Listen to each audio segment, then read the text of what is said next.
All right, welcome back to Waste Some Time with Jason Green. I am Jason Green, bringing you brand new interviews right here on YouTube. Make sure you subscribe, click on the Patreon link so you can watch the interviews before anyone else. Ask questions of the guests. Like today's guest, I think most of you are probably most familiar with Jason Bieler from his time in the band Saigon Kick. He was the guitar player. At one time, he was also the singer, and he was the chief songwriter. Gold record, gold single, Love Is On The Way. But Jason has also had a long solo career. I guess you'd call it a solo career. He has all kinds of different things that he's done. And I wasn't 100% aware of it. I had seen the name and I heard some of the music. I listened to his brand new album, Postcards From The Asylum, which will be available April 14th. It's available for pre-order right now. And I really enjoyed it. It's definitely an eclectic thing, but not so eclectic that maybe you couldn't get into it. There's hooks and those type of things. But I want to make sure. I read a lot of press releases, and I want to make sure. I think Jason's describes what his band does the best. So I should point out it's called Jason Bieler and the Baron von Bielski Orchestra. So here's a little bit of how they describe the music. The Baron von Bielski Orchestra's music has been described as Nordic, ambient, post-classical, satanic love songs for nomadic peoples living above the Arctic Circle, catering specifically for those who staff musk oxen rescues and wear hemp-based sweaters. When aggressively prodded for comment, the Baron says, well, art is art, isn't it? Still, on the other hand, water is water, and east is east, and west is west. If you take cranberries and stew them like applesauce, they taste much more like prunes than rhubarb does. Now, you tell me what you know. So I don't think anything can describe the music better than that. We're going to talk to Jason about all of that and more right after this. Just wanna waste some time with you. Sometimes it seems too good to be true. Nobody out there can waste time with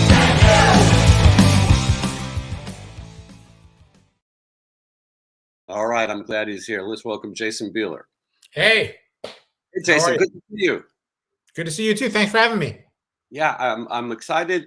I enjoy being able to bring attention to some more things that maybe go under the radar for people. You are really into promoting independent music, independent art, helping out independent stores. If people want to buy this record, Postcards from the Asylum, there's only 250 red vinyl copies available. There's 250 yellow copy vinyls that are only available for indie stores, which I think is a really cool thing. It makes it fun for the collector as well. And then if you order, the first 250 copies are hand signed by yourself. So the link is in the description. So if you're compelled after this interview to get some cool new music, get on there and pre-order. So, okay, Jason, we got that out of the way.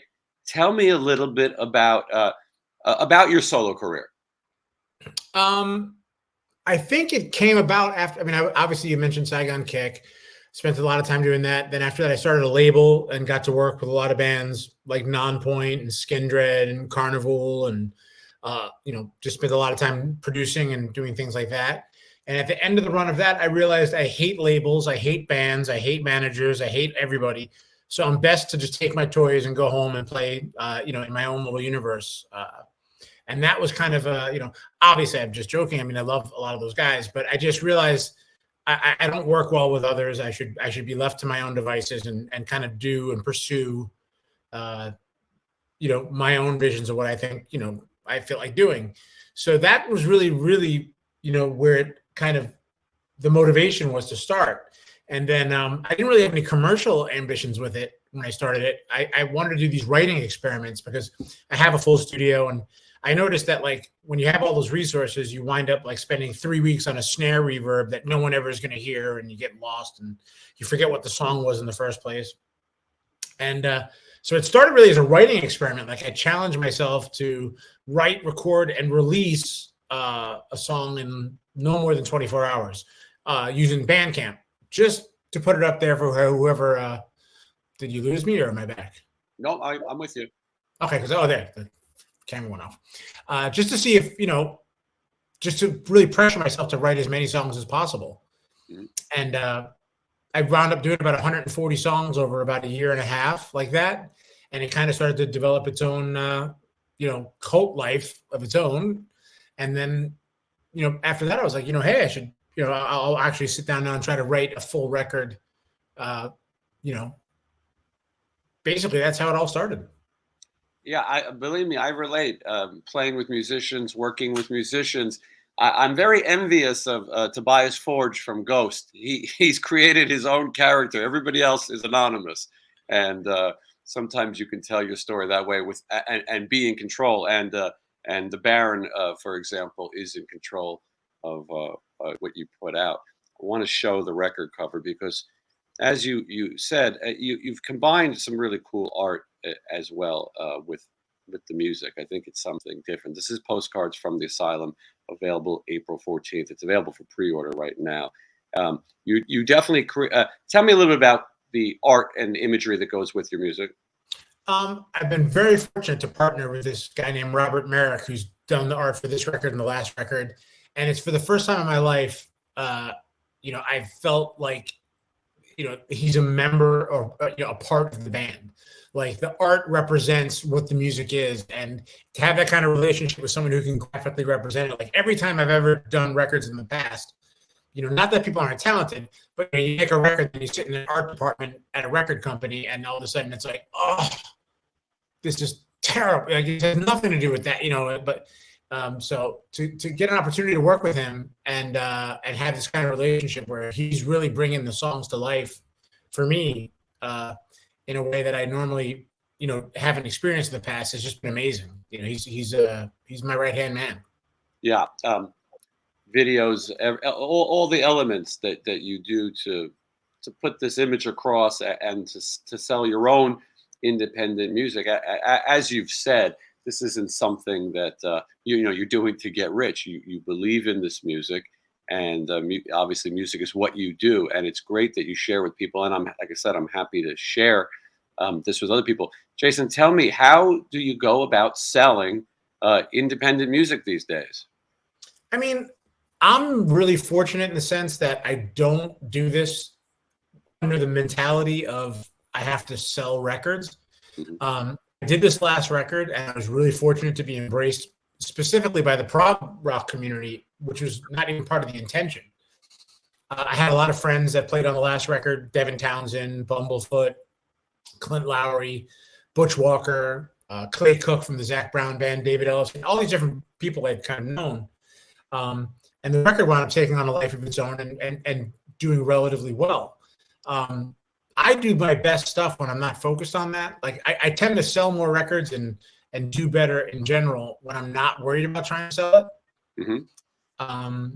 The results come out better. The second I ever put on a hat of like, let me figure out how to have a Katy Perry style, it's just disastrous in every possible way. So at this point in my life, I just make what I want to make. Try, not selfishly, but I just want to get these voices in my head out, and hopefully people enjoy it. Yeah. The first record you're talking about is Songs for the Apocalypse. I in some ways I feel like this is a part 2 to that record. Is that right?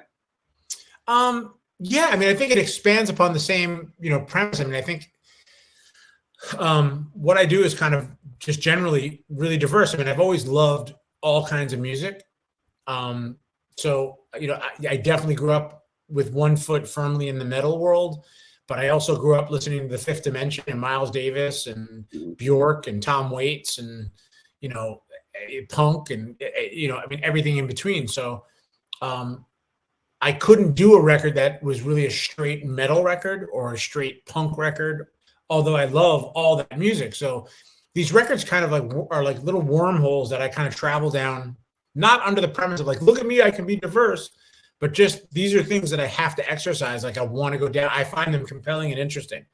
And so I try to make those records, and I also think that I wanted to make a record that was kind of a harken back to, when we were kids, for those who want to have a double record with the liner notes, with the headphones on, and really spend time listening to the whole thing. It's a loose concept record in many ways.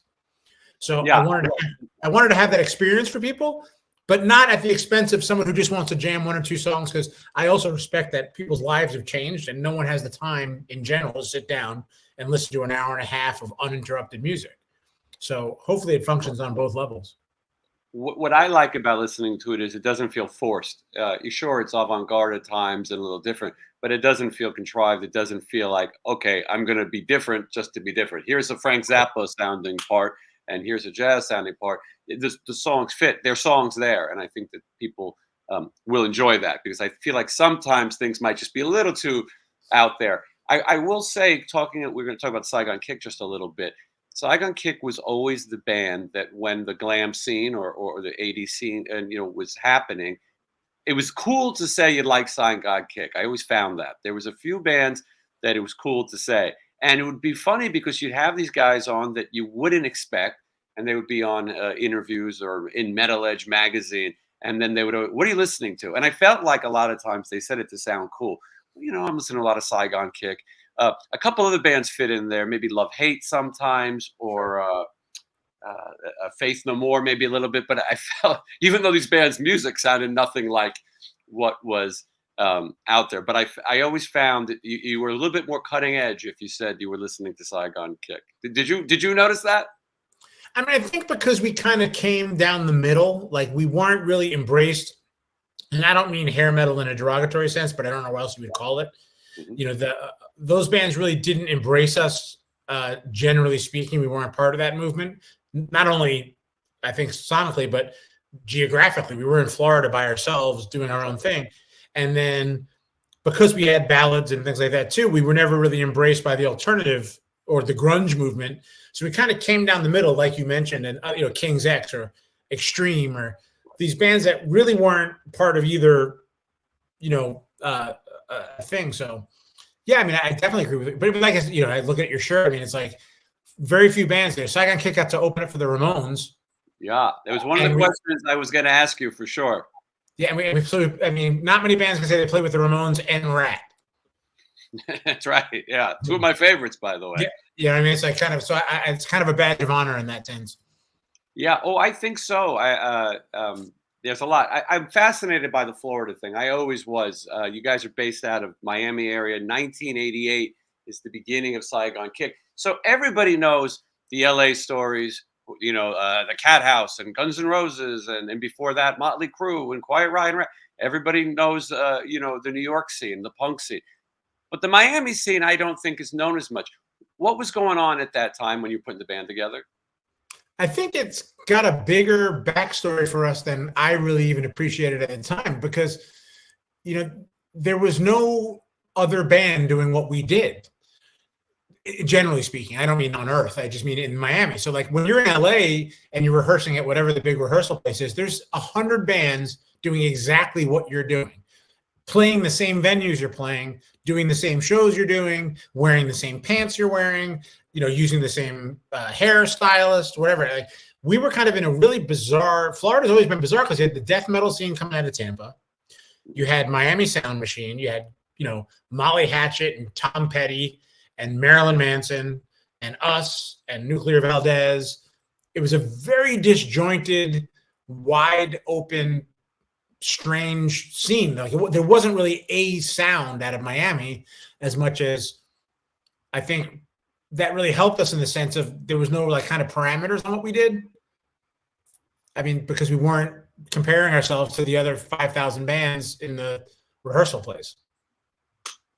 When you were going out to play, in the other places you play with 5 other bands in the other cities that look the same, sound the same.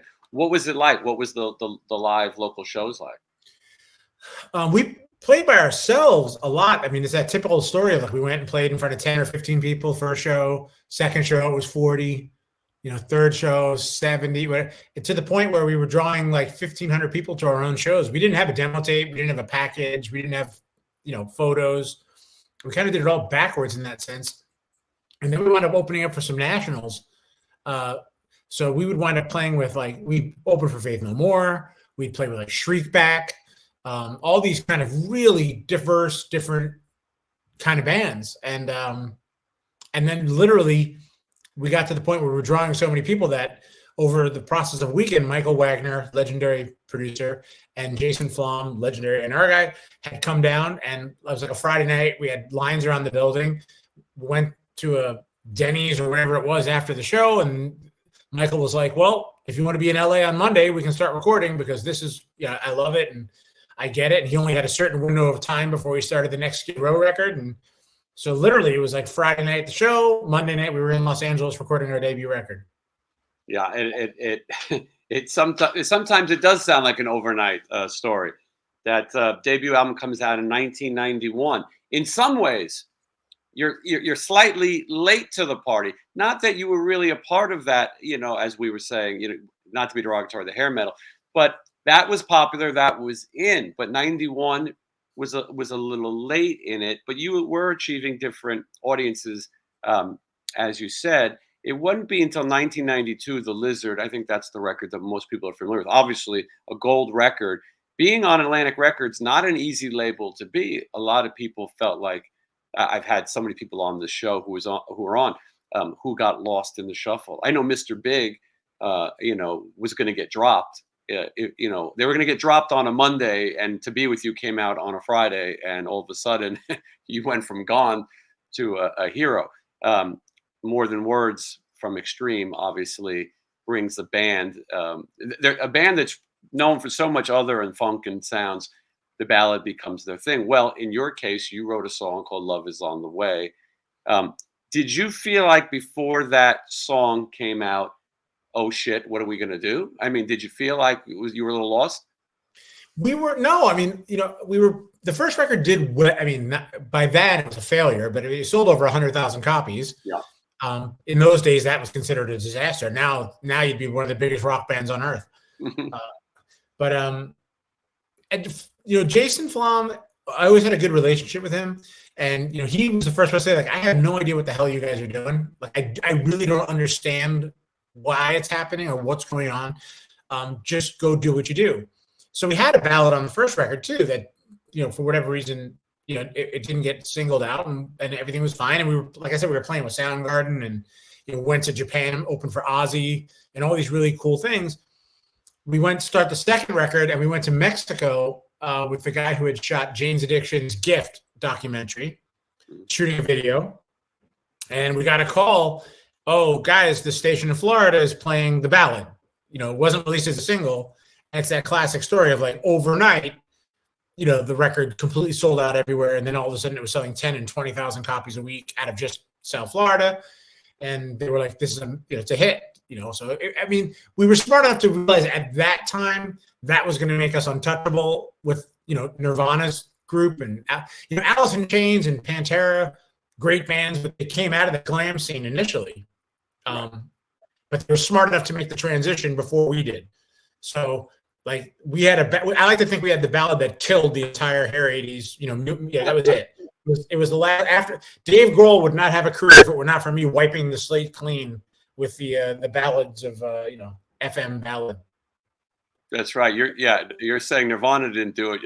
Love Is On The Way did it. It paved the way for the entire grunge movement. I get very little credit for it. Yeah, I remember. When that happened, when you're talking about Florida playing the song, and I know other college radio. I'm from New York City, so East Coast as well. But you remember college radio and some of them playing that song. Oh yeah, man! It was we used to do. I mean, obviously WSOU and all those stations back in the day that that were instrumental in supporting us. And then, hey, I mean, look. We were lucky. We had a great opportunity. We had a great run. I always feel like it's the dumbest thing I've ever heard for bands to apologize for having a hit. I mean, you dream your entire life of making music and having anybody pay attention to it. So for me, when I hear anybody whine about we're much cooler than that, I mean, we weren't much cooler than that. I mean, that's what we were, and that happened. And at the end of the day, I think it was a good thing more than a bad thing. Of course, yeah. And but music changed, and as it always does. And then the grunge thing kind of went away, and then nu metal came, and then nu metal was scorned as a joke, and But I think over time you realize the one thing that always holds true is that the great songs live. Yeah, absolutely.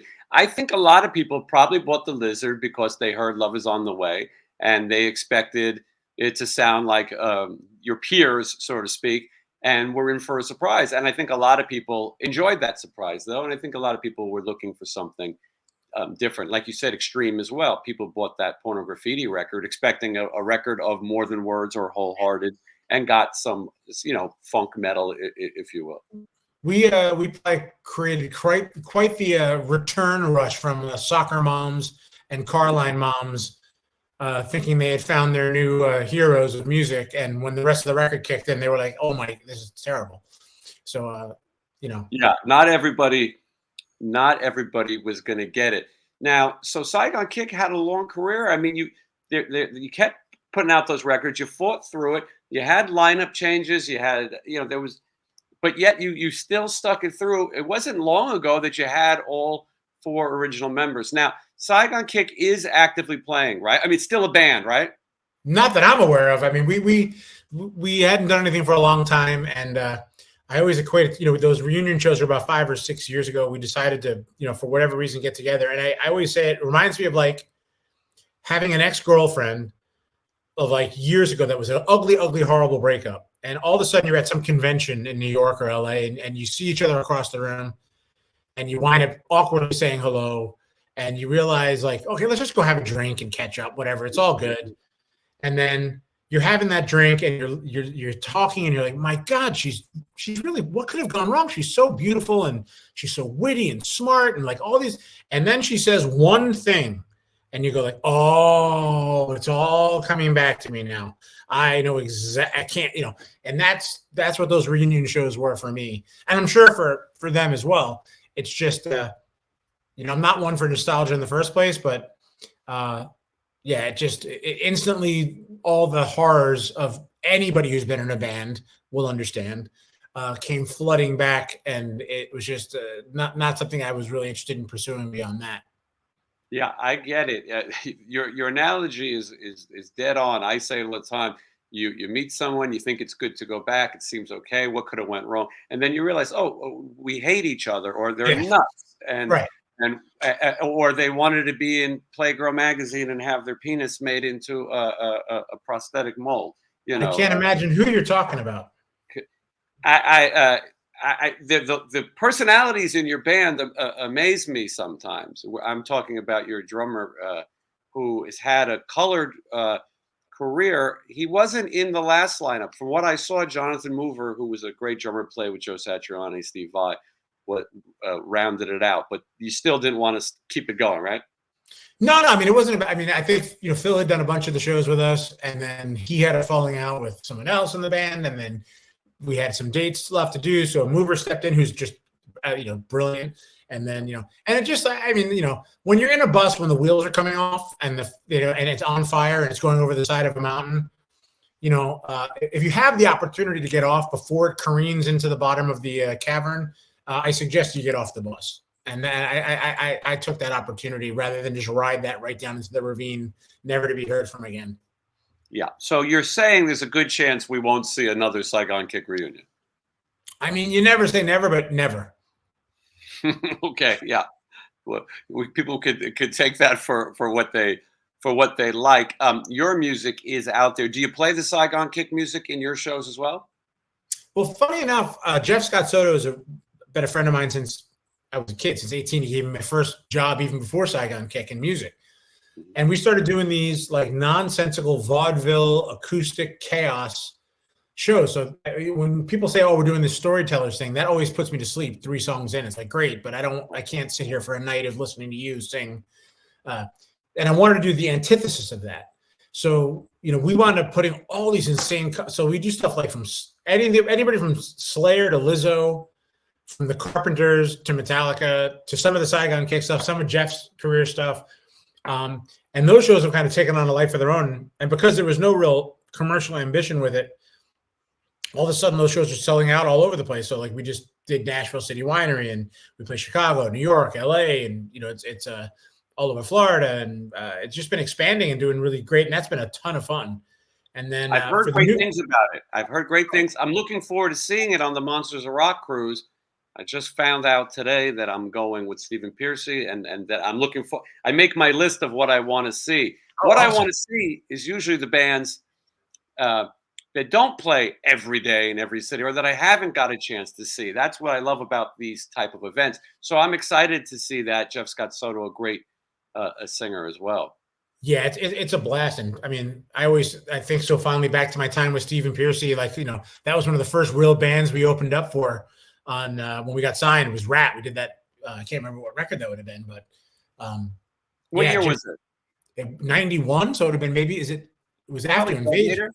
Detonator. Yep. Yeah. So we opened up for them during that tour, and still to this day, people always ask me. And I've had the amazing pleasure of playing with a lot of great guitar players, Nuno, Zach Wild, and different guys that I love.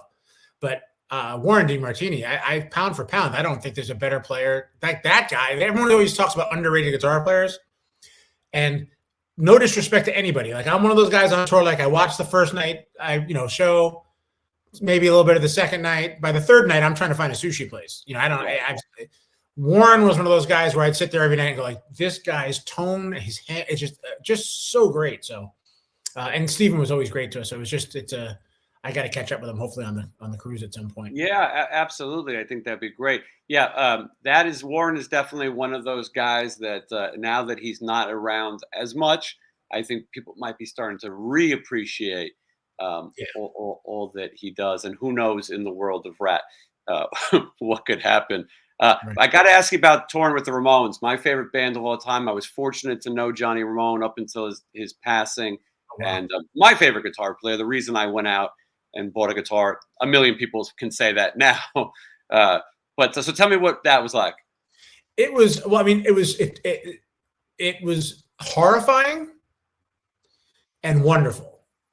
Wonderful in the sense that Joey was actually nice to us, and like, not that he wasn't a nice guy anyway, but he was just, supportive and like, hey, showing us different things. He had a mic stand. So I remember that. And then horrifying in the sense that, opening up for the Ramones can easily be the last thing a band ever does. It can be the end of your career. And we played like in Connecticut, we played Hammerjacks in Baltimore. And I was like, if we live through this, we might, because, it's like opening for AC/DC. I mean, nobody cares what you are playing or what you have to say musically. It's just get out of the way. We want to see the Ramones. So we survived those shows, and they went really well. And so that was always kind of like a, and then the fact that they were actually cool to us, I mean, was just, it meant that we did like 4 or 5 shows with them. And it was just, one of those things when I look back on my career, there's a couple pivotal moments. I mean, that being one of them, opening up, Ozzy Osbourne was the first show I ever saw, a rock concert on the Blizzard of Oz. So with Randy Rhoads, Rudy Sarzo, Tommy Aldridge, the original Def Leppard was opening up on the High and Dry tour. So when Saigon Kick got to go to the Budokan and open for Ozzy, it was one of those Lion King moments, like, because now, and I became friends with Zach, and Zach has me standing behind his amps, at the Budokan, watching Ozzy play and looking out at the crowd and seeing the spot basically where I was sitting, 10 years before that, watching Randy Rhoads play. It was just like one of those moments. But the Ramones are, right there. I mean, just, Well, both very intimidating. And even though the Ramones were legends at the time, the real history and importance of the Ramones came much later, I think, as we see kids in the shopping malls wear the T-shirt. I'm still proud to wear mine, but it became so iconic, considering that the original lineup of the Ramones has passed.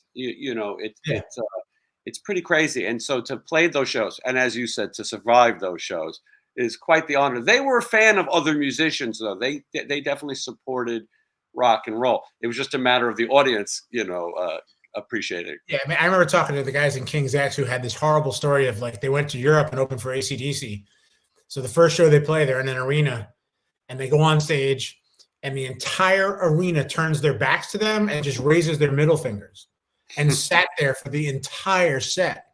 And I was like, that's what I was anticipating, but we didn't get that. I mean, and like you said, just when it's always a danger meeting people like that, because I remember being a kid and seeing the Rock and Roll High School, all that stuff. I mean, they were iconic.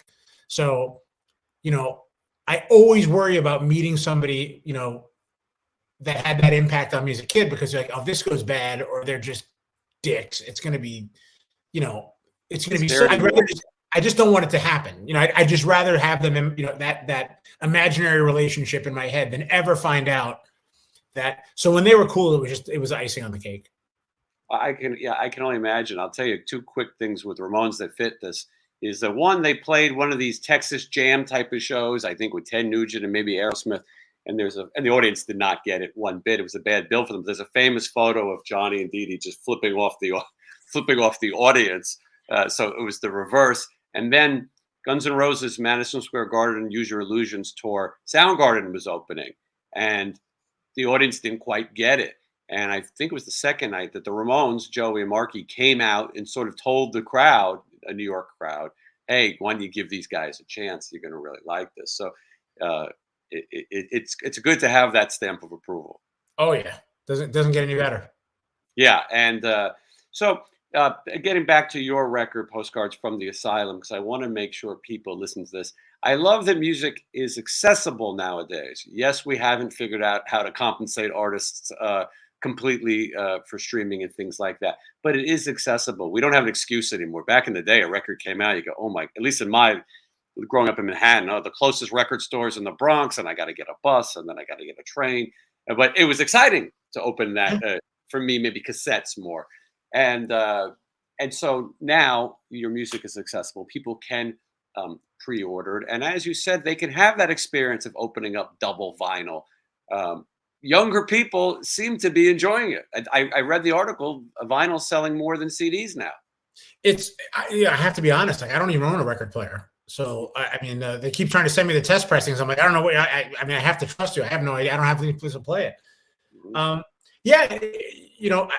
love the fact that music, like you said, like the difference is we were so invested. Like, you had to get on a bus, you had to go on a trip, you saved up for that week or whatever you were doing, your, lawn service or chores or whatever, had your money, went to the mall, you bought the one record you were probably going to be able to afford for that month.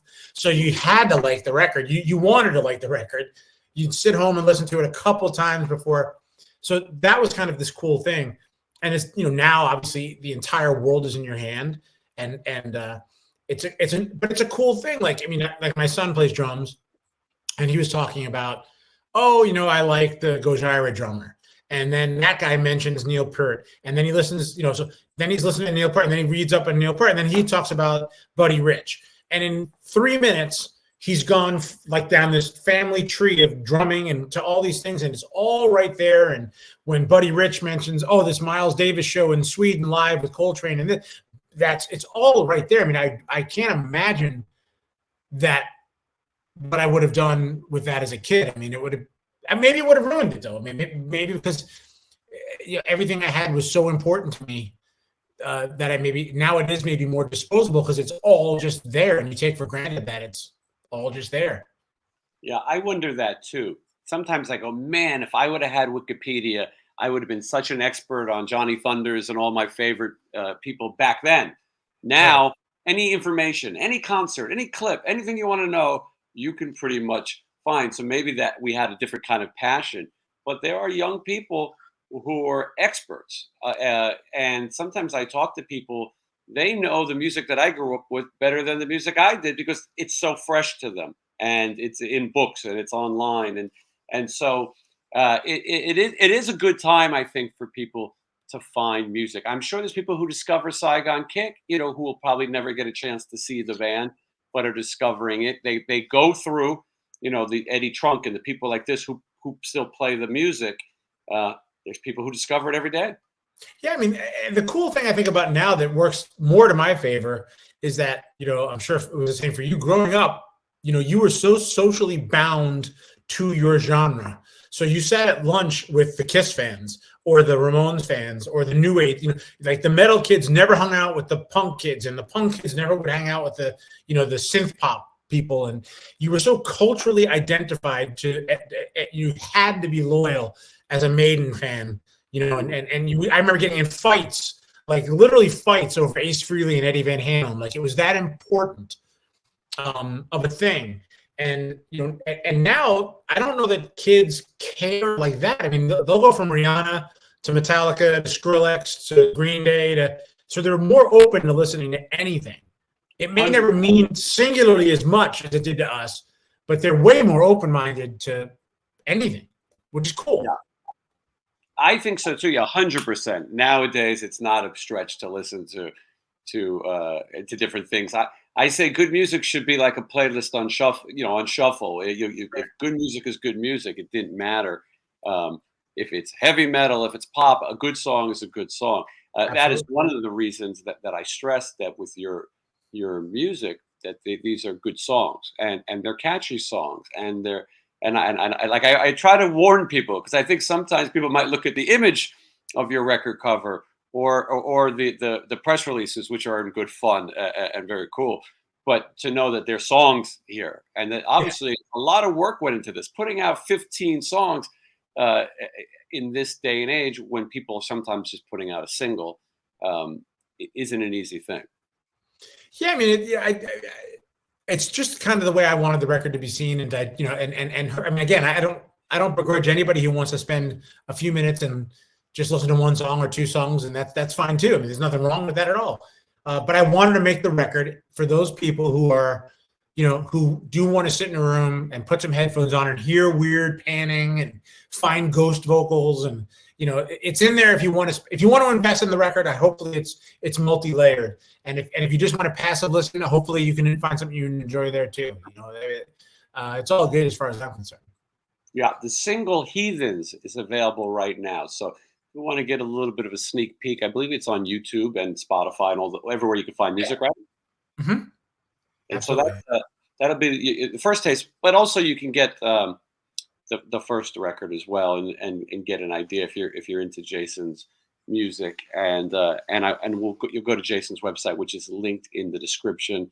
Pre-order vinyl is a hot commodity, hard to get. It's hard to even get made at this point. They're so backed up, and it's expensive. And so you want to support music, help out, and keep it going so people can make more. So there's 250 copies of the red vinyl. There's 250 copies of the yellow vinyl, which you have to go to your record stores to find it, which is great.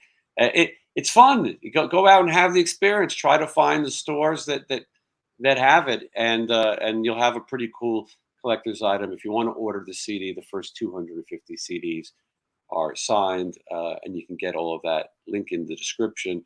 Jason, I really appreciate you coming out and spreading the word of new music. Thank you so much for taking the time to talk to me. I look forward to seeing you on the cruise. Yeah, absolutely. We'll be seeing each other before you know it. All right, buddy. Thank you so much. Thank you, Jason. You have a good day. You too. Take care. Thank you, everybody, for watching, of course.